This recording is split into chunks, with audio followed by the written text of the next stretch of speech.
we live in a networked world. That's a truism. But what's striking to me is how little we understand network science.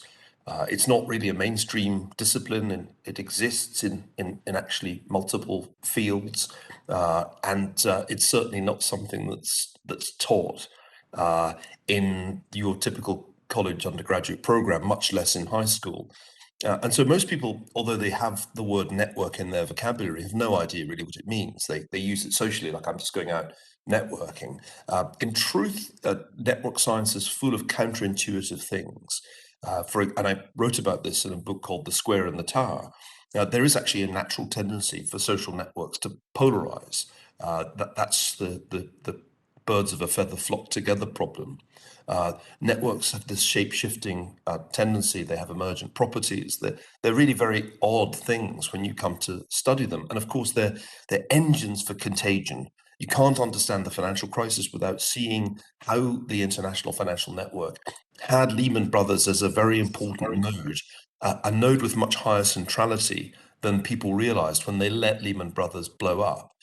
In the same way, you can't understand the contagion of COVID-19 until you realize that Wuhan had become highly connected to the rest of the world, with direct flights going to just about all the major European capitals, as well as New York and San Francisco. So I think we need to spend much more time in the public and private sector thinking about networks, because they are certainly a much greater source of vulnerability than they were in the past. We are much, much more connected, both in terms of travel and mobility, and in terms of online connectivity. And this does create new vulnerabilities. Here we definitely are more vulnerable than we were 100 years ago, because if you just think about what could happen in the next few years that would really catch us up unawares, an all-out cyber attack on North America that shut down critical infrastructure, made the internet not work, made your cell phone not work, would be enormously disruptive. Is it inconceivable? No, it's perfectly conceivable. Even a bunch of crooks in Eastern Europe could shut down an entire pipeline on the east coast of the United States just a few months ago.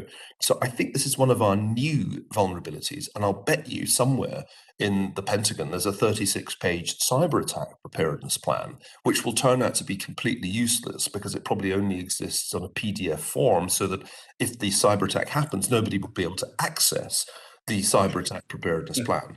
And very few organizations that I know of have a drill for what you do if it all goes down.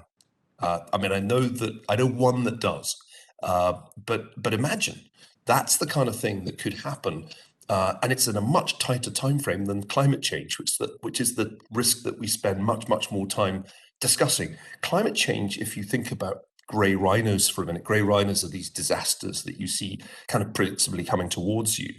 Well, if there were a herd of rhinos, actually climate change would be the one towards the back of the herd, not moving that fast.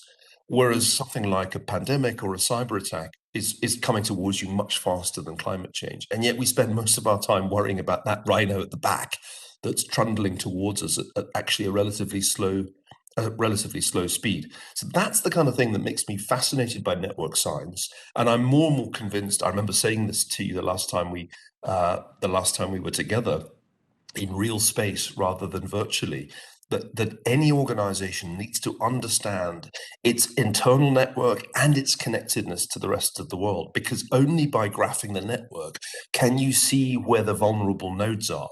And that comes right down to which individual would really create a big hole if they fell ill.